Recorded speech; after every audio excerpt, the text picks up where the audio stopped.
Hello friends, welcome to my channel. My name is Sudhanshu Mishra and इस video में हम लोग वर्चुअल एनवायरनमेंट को अच्छे से समझेंगे। क्या होता है वर्चुअल एनवायरनमेंट, क्यों यूज करना चाहिए, कैसे क्रिएट करते हैं, कैसे एक्टिवेट करते हैं, ये सारी चीजें हम लोग कवर करेंगे। वीडियो को बिना किसी देरी के स्टार्ट करते हैं, लेकिन पहले अगर आप लोग चैनल पर न्यू है तो सब्सक्राइब कीजिए और अगर आप लोग चैनल पर वीडियो अच्छे लगते हैं तो शेयर कीजिए। ठीक है, तो वर्चुअल एनवायरनमेंट हम लोग सबसे पहले बनाने के लिए एक फोल्डर बना लेंगे। अब फोल्डर हम लोग क्यों बना रहे हैं, क्योंकि हम लोग इसी फोल्डर के अंदर चाहते हैं कि मेरा जो ENV है, ये वर्चुअल एनवायरनमेंट है, वो इस फोल्डर के अंदर ही रहे।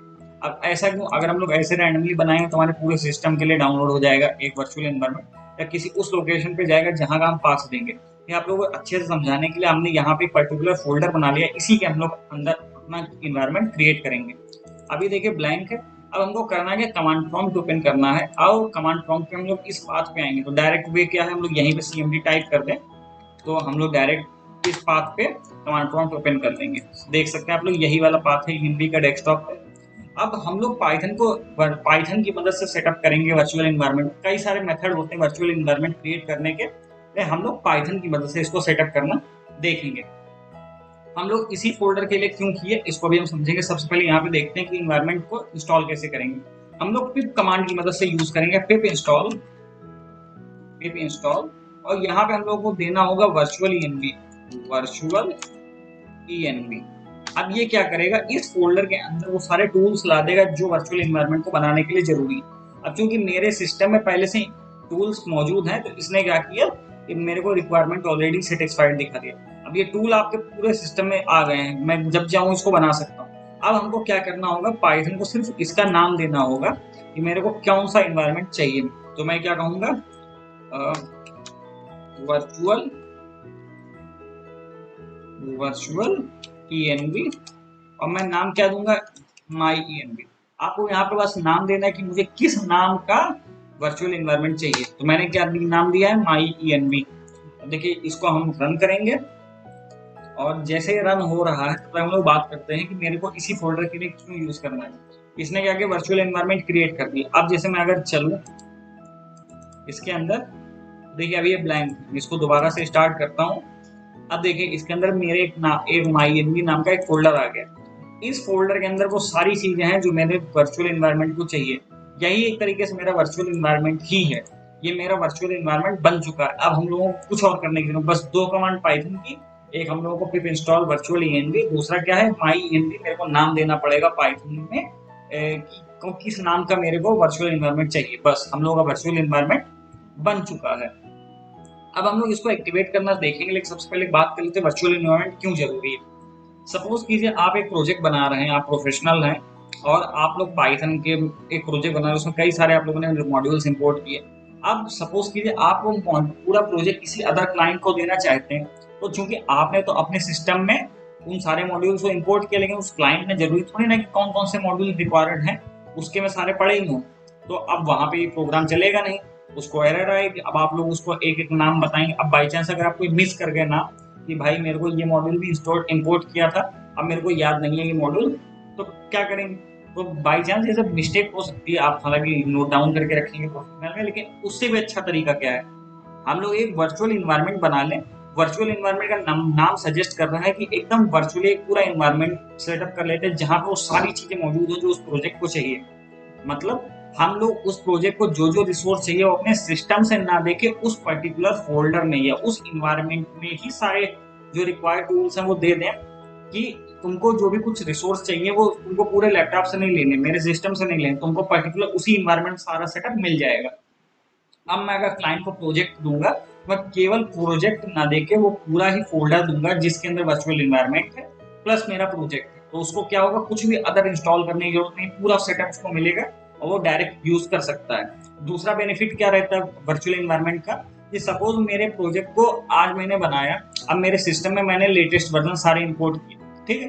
अब दूसरे क्लाइंट के पास भी लेटेस्ट वर्जन इंपोर्टेड है, लेकिन चूंकि मैंने प्रोजेक्ट आज बनाया, उसको मैं दे रहा हूँ 2 साल बाद, या उसको 2 साल बाद नीड पड़ी, तो उसके में जो अपग्रेडेड वर्जन है, हो सकता है मैंने जो फंक्शन या क्लास यूज किया वो हट गया हो पाइथन में, या किसी अदर मॉड्यूल से वो मॉड्यूल ही डेसिक्रेट हो चुका हो, हट चुका हो, तब उसको एरर आएगी।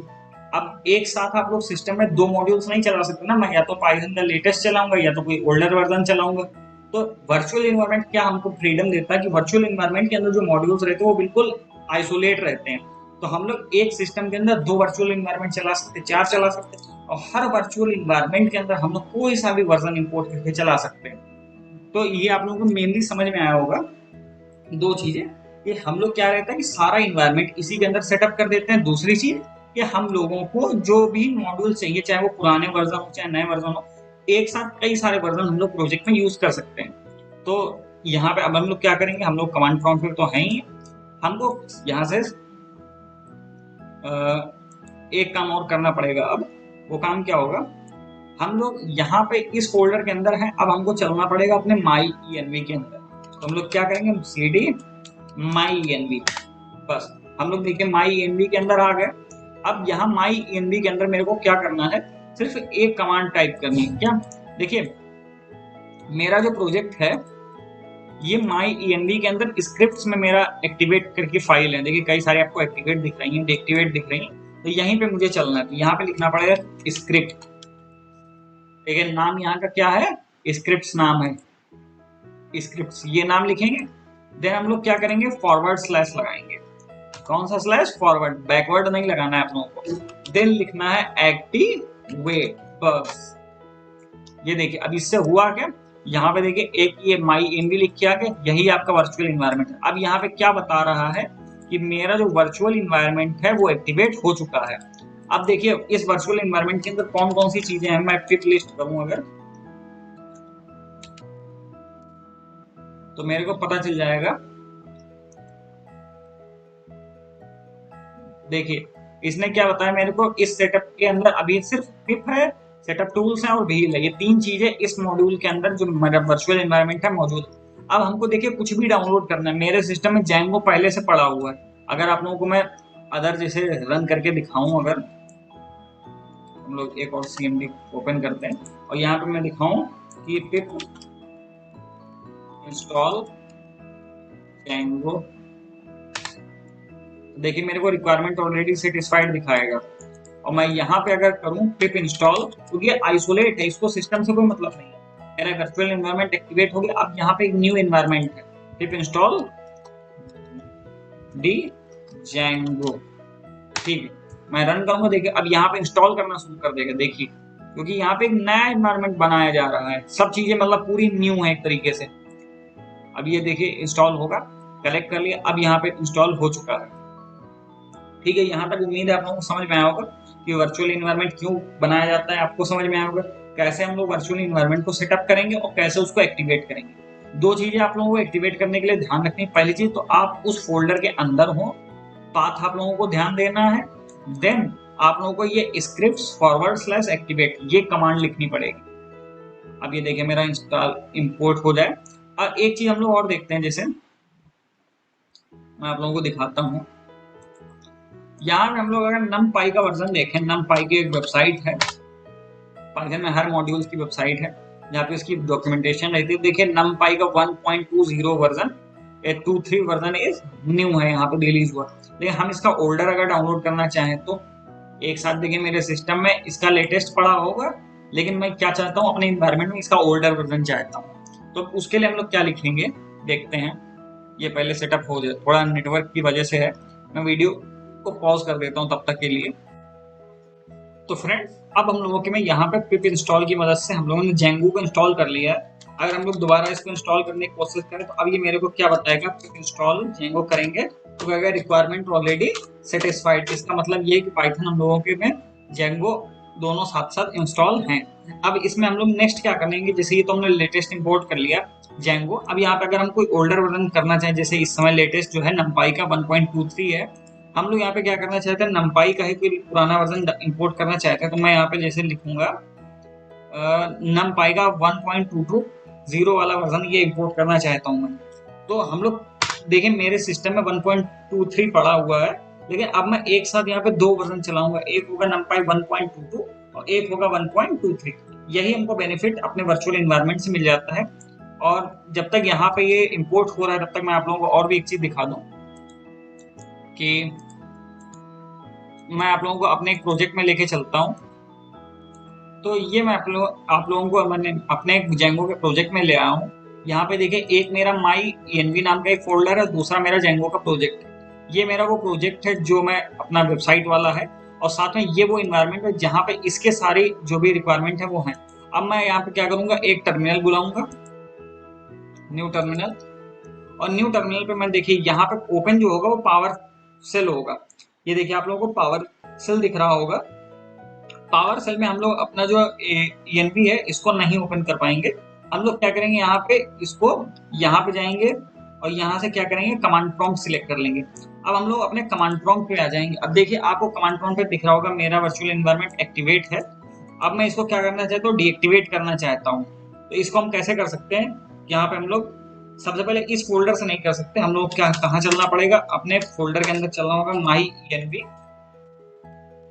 और मैं यहाँ पे क्या करूंगा, देखिए अब मैं माई ENV के अंदर आ गया। अब मैं यहाँ पे लिखूंगा स्क्रिप्ट्स / डीएक्टिवेट। ये इसको एक बार देख लें, ये देखिए इंपोर्ट हो चुका है। अभी इस पर बात करेंगे। और मैं जैसे डीएक्टिवेट करूंगा, देखिए मेरा वर्चुअल एनवायरनमेंट डीएक्टिवेट हो चुका है। अब मैं यहाँ पे दोबारा एक्टिवेट करना चाहता हूँ, मैं ऊपर वाला कमांड दोबारा लिखूंगा और यहाँ पे सिर्फ डी हटा दूंगा, ये क्या हो जाएगा, एक्टिवेट। अब मैं अपने इस प्रोजेक्ट से बाहर आ जाऊंगा, मैं यहाँ पे CLS कर दूंगा।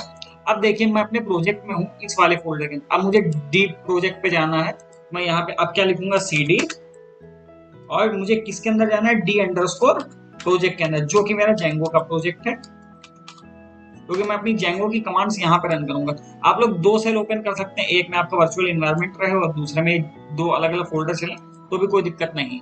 अब यहाँ पे मैं अगर अपना रन कर दूंगा तो मेरी वेबसाइट रन हो जाएगी। तो ऐसे आप लोग ये जो VS कोड है यहाँ से अपना एक्टिवेट कर सकते हैं वर्चुअल इन्वायरमेंट। तो उम्मीद है आप लोग को समझ में आया होगा। देन दूसरी चीज हम लोग यहाँ पे आ जाते हैं वापस। यहाँ पे देखिए मेरे में इंपोर्ट हो चुका है। अब हम लोग क्या करेंगे, यहाँ पे इसको CLS कर देंगे। अब यहाँ पे हम लोग क्या कर सकते हैं, पिप लिस्ट कर देंगे, तो मेरे को पता चलेगा क्या क्या मेरे सिस्टम में पड़ा हुआ है। तो देखिए इसने क्या कर दिया, जेंगो दे दिया, नमपाई दे दिया, पिप दे दिया, और बाकी जो भी जो लाइब्रेरीज हैं वो नमपाई या जेंगो के साथ में इंस्टॉल हुई है। अब देखिए यहाँ पे आप लोगों को दिख रहा है कौन सी लाइब्रेरी इसमें है, लेकिन मैं अपने प्रोजेक्ट में देखूं तो ऐसा मैं अगर प्रोजेक्ट अपना दूंगा, सामने वाले बंदे को कुछ पता नहीं चल रहा है कि इसमें कौन सी लाइब्रेरी है। तो हम चाहते क्या, हम चाहते कुछ ऐसा हो जाए कि यहाँ पे एक requirement.txt नाम का एक फाइल बन जाए, जिस फाइल के अंदर वो लिखा हो कौन कौन से मॉड्यूल यहाँ पे। अब या तो आप मैन्युअली फाइल बना के उसमें सारे मॉड्यूल्स लिखते जाएं, क्योंकि बाई चांस आप कई बार भूल जाएंगे। अब सामने वाले को पता भी होना चाहिए कि आपने कौन से लाइब्रेरी यूज की है। तो यहाँ पे एक कमांड होती है पिप फ्रीज, एंड देन हम लोग यहाँ पे क्या लिखेंगे, requirement.txt। इस फॉर्मेट की चाहिए, TXT फॉर्मेट की चाहिए। मैंने रन कर दी। अब यहाँ पे देखिए क्या होगा, कुछ नहीं हुआ। मैं इसको बंद करके दोबारा से ओपन करता हूँ माई ENV के अंदर। ये देखिए एक यहाँ पे रिक्वायरमेंट नाम की फाइल आ गई। अब ये यहाँ पे क्यों आई, यहाँ पे क्यों नहीं, क्योंकि वही चीज मैं अभी माई ENV के अंदर था। अगर मैं यहाँ से CD ... करके फिर ऊपर वाली कमांड को रन करूंगा तो यहाँ पे फाइल बन जाएगी ENV के अंदर। अब देखिए आप, मैं यहाँ से बाहर आऊंगा तो यहाँ पे बन चुकी है। तो ये आप जिस फोल्डर के अंदर होंगे उस फोल्डर के अंदर बन जाएगी। मैं इस वाले को डिलीट कर देता हूँ और हम लोग बाहर वाली फाइल को चेक करते हैं एक बार। ये देखिए हम लोग चेक कर रहे हैं, यहाँ पे इसने सारे मॉड्यूल्स दे दिए कौन कौन से हैं, प्लस उनके वर्जन के नाम के साथ में। तो ये हम लोग वर्चुअल एनवायरनमेंट के लिए आज की वीडियो में इतना ही। हम लोगों ने क्या क्या सीखा एक बार रिकॉल कर लेते हैं। हम लोगों ने वर्चुअल एनवायरनमेंट क्यों नीड होती है हम लोगों को सीखा, कैसे बनाते हैं, कैसे एक्टिवेट करते हैं, कैसे डीएक्टिवेट करते हैं, अपने VS कोड से और कमांड प्रॉम्प्ट से इसको कैसे एक्सेस कर सकते हैं। देन यहाँ पे हम लोगों ने एक requirement.txt फाइल को देखा कि कैसे बना सकते हैं। सो उम्मीद है आप लोगों को वीडियो अच्छी लगी होगी। अगर आपको वीडियो थोड़ी भी नॉलेज मिली है तो बस आप लोग चैनल को सपोर्ट कीजिए, जिससे मुझे भी आगे वीडियोस के लिए मोटिवेशन मिले। तो थैंक्स फॉर वॉचिंग।